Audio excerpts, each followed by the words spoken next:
Hello, ఈరోజు ఈ వీడియోలో మనం ఇన్ లండన్ అనే ఒక ప్రోజ్ లెసన్ గురించి మాట్లాడుకుందాం. ఇన్ లండన్ అనే ఒక ప్రోజ్ లెసన్ మహాత్మా గాంధీ గారు ఆథర్. దీనికి మహాత్మా గాంధీ గారి బుక్లో నుండి తీసుకున్న ఒక ప్యాసేజ్. ఇది డిగ్రీ వాళ్ళకి యోగి వేమన యూనివర్సిటీ వాళ్ళు ప్రిస్క్రైబ్ చేసిన సిలబస్.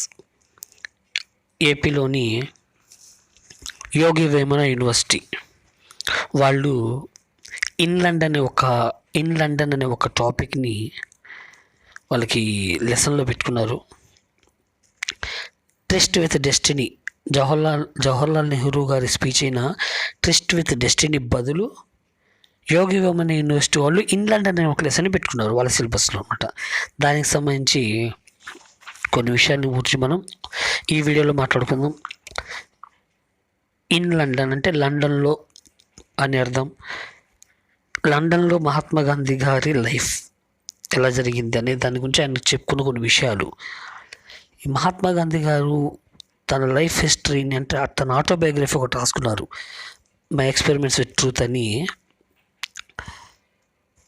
సత్యశోధన అని చెప్పి ఒక బుక్ రాశారు. తన లైఫ్లో జరిగిన కొన్ని ఇన్సిడెంట్స్లు వాటిల్లో నుండి తీసుకున్న ఒక చాప్టర్ ఇది. ఆ బుక్లో నుండి తీసుకున్న ఒక చాప్టర్ లండన్లో తన లైఫ్ గురించి చెప్తున్నారు అనమాట. సో లెసన్లోకి వెళ్ళే ముందు about the author and about the lesson చూద్దాం. అంటే రైటర్ గురించి, మహాత్మా గాంధీ గురించి కొన్ని విషయాలు తెలుసుకుందాం అండ్ లెసన్ గురించి ఇంట్రొడ్యూస్ చేసుకుందాం. ముందుగా about the author. Mohandas Karamchand Gandhi, ఆయన ఫుల్ నేమ్ అది. మోహన్ దాస్ కరమ్చంద్ గాంధీ బ్రాకెట్లో డేట్స్ ఇచ్చారు. ఒకటి date of birth 2 October 1869, 1869 October 2వ తారీఖున పుట్టారు.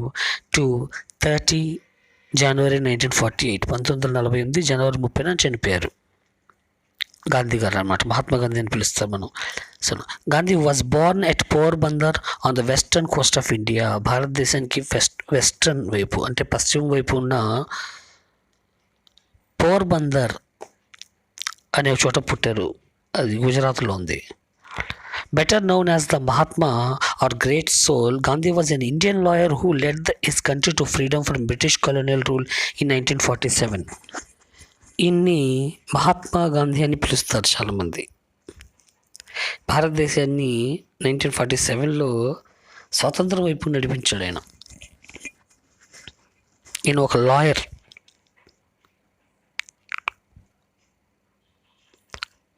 He was assassinated months later at age 78.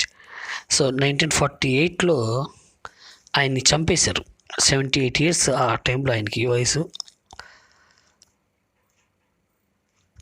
78 ఏళ్ళ వయసులో ఆయన్ని హత్య చేశారు అనమాట. Gandhi is the most famous for his philosophy of non violence that has inspired civil rights leaders around the world. So ఈయన ప్రపంచం మొత్తం బాగా ఫేమస్ అండి. అహింసా మార్గాన్ని ఎంచుకున్న ఒక మహానుభావుడు.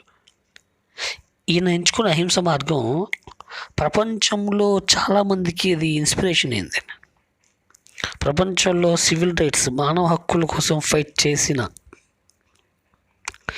అతి పెద్ద పెద్ద లీడర్స్ వాళ్ళందరికీ ఈయన ఫాలో అయిన అహింసావాదం, మహాత్మా గాంధీ గారు ఫాలో అయిన నాన్ వైలెన్స్ ఒక ఇన్స్పిరేషన్గా ఉండింది. అలాంటి వ్యక్తి మహాత్మా గాంధీ. ఆయన రాసిన ఒక ఆటోబయోగ్రఫీ అంటే స్వీయ చరిత్ర, ఆయన జీవిత చరిత్ర ఆయనే రాసుకున్నారు ఒక బుక్లో. ఆ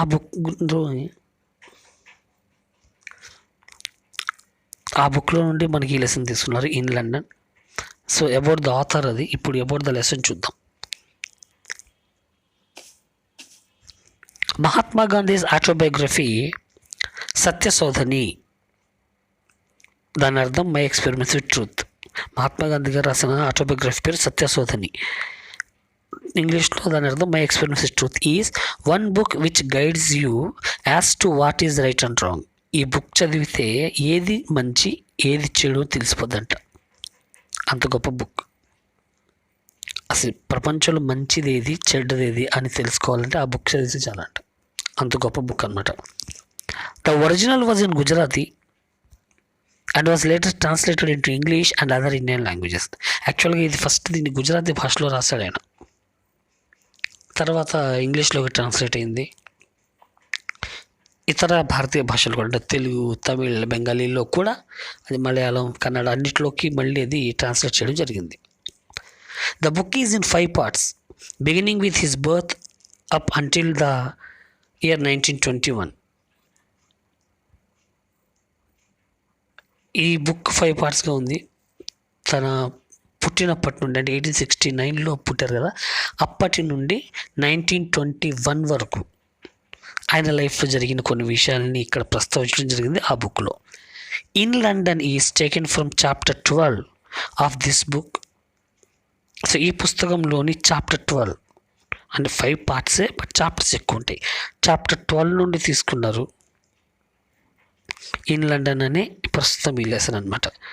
this lesson gives us an insight into the mind of young Gandhi when he was a student in London. ఈ ఎస్సేలో లండన్లో ఆయన మహాత్మా గాంధీ స్టూడెంట్గా ఉన్నప్పుడు ఆయన మైండ్లో ఎలాంటి ఆలోచనలు ఉన్నాయి అనేది మనం అబ్జర్వ్ చేయొచ్చు ఈ బుక్లో. It shows how he initially struggled to cope with the English language and how he tried to stick to his principles he believed in. ఇందులో లండన్ వెళ్ళిన కొత్తలో ఇంగ్లీష్ భాష వల్ల, ఇంగ్లీష్ పీపుల్ వల్ల ఎలాంటి స్ట్రగుల్స్ ఫేస్ చేశాడు, వాటిని ఎలా ఓవర్కమ్ చేశాడు అనేది మనం తెలుసుకోవచ్చు ఈ లెసన్లో. This is about the lesson. ఇప్పుడు మనం డీటెయిల్గా వెళ్దాం. లెసన్ పేరు in London, written by MK Gandhi, Mohandas Karamchand Gandhi. ఇది ఆటోబయోగ్రఫీ నుండి తీసుకున్నారు. ఆటోబయోగ్రఫీ అంటే తన జీవిత చరిత్రని తానే రాసుకున్నారు మహాత్మా గాంధీ గారు. ఇందులో వచ్చే ప్రతి ఐ అనే మాట కూడా నేను అని అర్థం. నేను అంటే గాంధీ గారు. ఓకే, స్టార్ట్ చేశారు లెసన్ ఐతో, నేను అని. నేను అంటే గాంధీ అనమాట. నేను అని ఉన్న ప్రతి చోట మనం గాంధీ అని అనుకోవాలి. సో ఆయన మాటలను చూద్దాం ఆయన ఏమంటున్నారు. ఈ లెసన్ మనకి షిప్ మీద స్టార్ట్ అవుతుందండి. అంటే ఆయన లండన్కి బయలుదేరారు ఇండియా నుండి, దారిలో షిప్లో ప్రయాణిస్తున్నారు. అక్కడ నుండి మనకు స్టార్ట్ అవుతుంది ఈ లెసన్. సో ఏమంటున్నారు చూద్దాం. I did not feel at all seasick, but as the days passed I became fidgety. I felt shy even in speaking to the steward. I was quite unaccustomed to talking English, and except for Sergeant Mazmudar, all the other passengers in the second saloon were English. I could not speak to them, for I could rarely follow their remarks when they came up to speak to me, and even when I understood I could not reply. సముద్ర ప్రయాణంలో చేయడం మొదలుపెట్టిన తర్వాత నాకు CC కనిపించలే. CC కంటే సముద్రం ప్రయాణం చేస్తున్నప్పుడు షిప్ ఆ అలల తాకిడికి మూవ్ అవుతూ ఉంటుంది అటు ఇటు. దానివల్ల ప్రయాణం చేసే వాళ్ళలో శారీరకంగా అనారోగ్యం రావడం కానీ మెంటల్గా డిస్టర్బ్ అవ్వడం జరుగుతుంటుంది. దాన్ని సీసెక్ అంటారు అనమాట, సీసిక్. సో నాకు సీసెక్ ఏమి కలగలేదు షిప్ ఎక్కిన తర్వాత. బట్ కాలం గడుస్తున్న కొద్దీ కొంచెం అనీజీగా ఉండడం మొదలుపెట్టా. అనీజీగా ఉండింది, కొంచెం సిగ్గుపడడం వస్తుంది. ఎందుకు సిగ్గుపడాల్సి వస్తుందంటే స్టీవర్డ్తో మాట్లాడాలంటే, వేరే వ్యక్తులతో ఎందుకంటే ఇంగ్లీష్ అందరూ వాళ్ళు ఇంగ్లీష్లో మాట్లాడుతున్నారు, నాకు ఇంగ్లీష్ రాదు. అందరం ఇంగ్లీష్లో మాట్లాడుతున్నారు. సో ఒక సర్జెంట్ మాజ్బూదార్ అని చెప్పి ఈయనతో పాటు ఒక వ్యక్తి ఉన్నారు అనమాట. ఆయన తప్ప అందరు నాతో ఇంగ్లీష్లోనే మాట్లాడుతున్నారు. సో నేనేం మాట్లాడలేకపోతున్నా. I could not speak to them.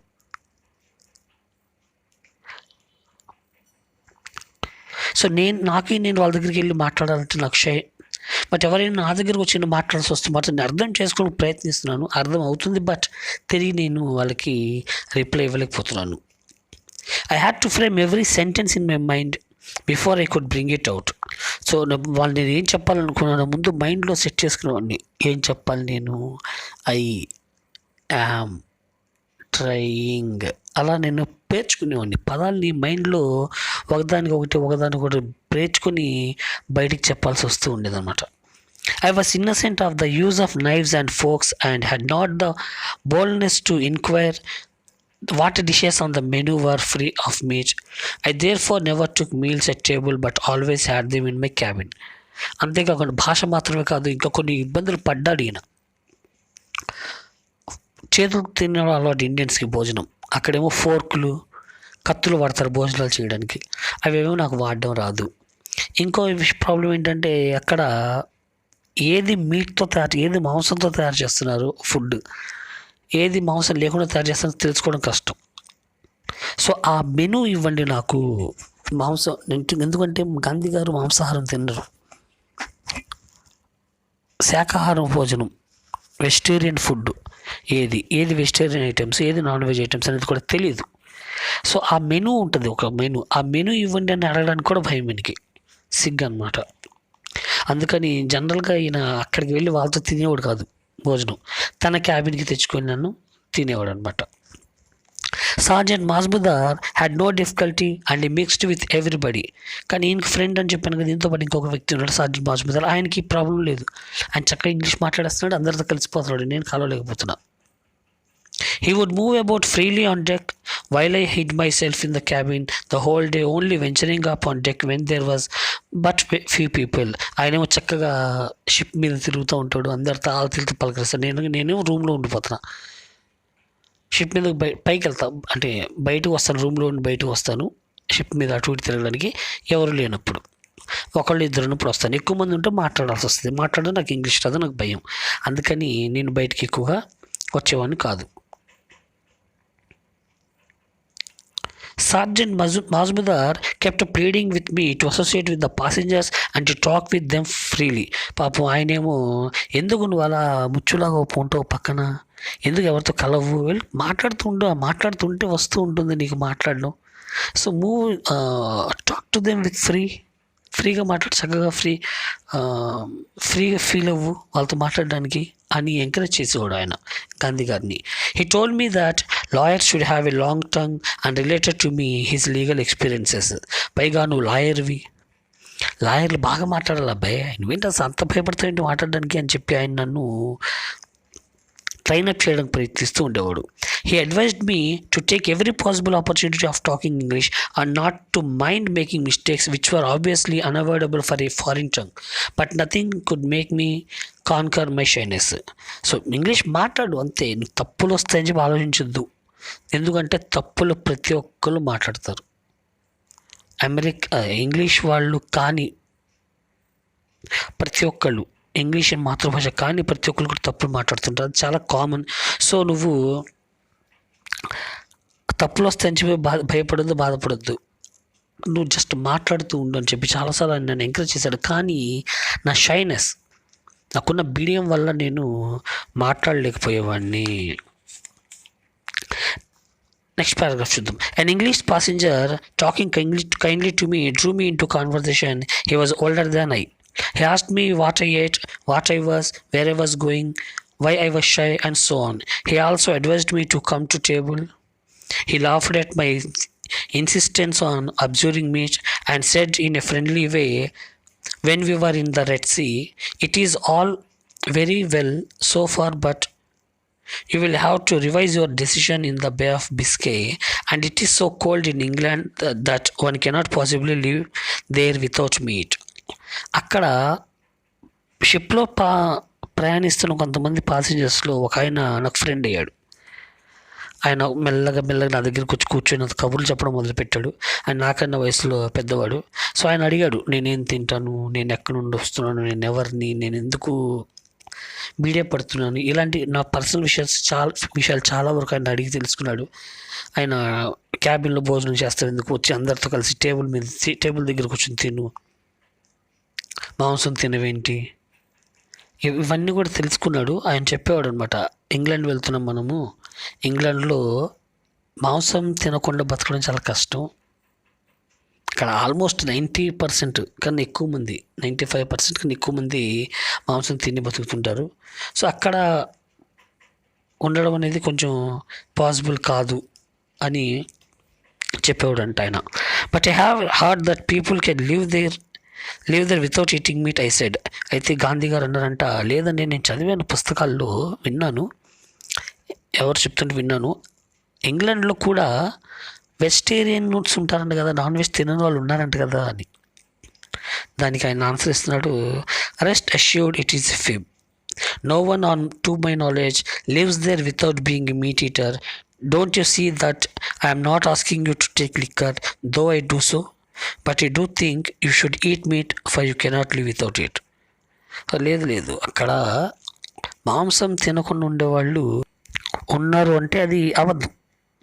ఇప్పుడు నేను మిమ్మల్ని ఎందుకు మాంసం తినమంటున్నాడు, అక్కడ ఉండలేరు, ఎవరు తినకుండా ఉండలేరు, అందుకని తినమంటున్నా చెప్తే నేను మందు తాగమని చెప్పట్లేదు, లిక్కర్ తాగమంటలేదుగా, నేను తాగుతాను, మీరు తాగని నేను చెప్పట్లేదు. అంటే నేను తింటాను కాబట్టి మిమ్మల్ని తినమంటలేదు.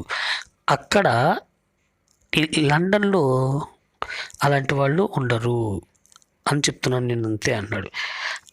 దానికి గాంధీ గారు అంటున్నారు, I thank you for your kind advice, but I have solemnly promise to my mother not to touch meat, and therefore I cannot think of taking it. If it be found impossible to get on without it, I will far rather go back to India than eat meat in order to remain there. లేదండి, నేను మా అమ్మకు promise చేశాను, నేను London వచ్చేటప్పుడు మా అమ్మ నా దగ్గర ప్రామిస్ తీసుకుంది, ఒట్టేసి చెప్పరా అక్కడికి వెళ్ళి మాంసం ముట్టనని అని.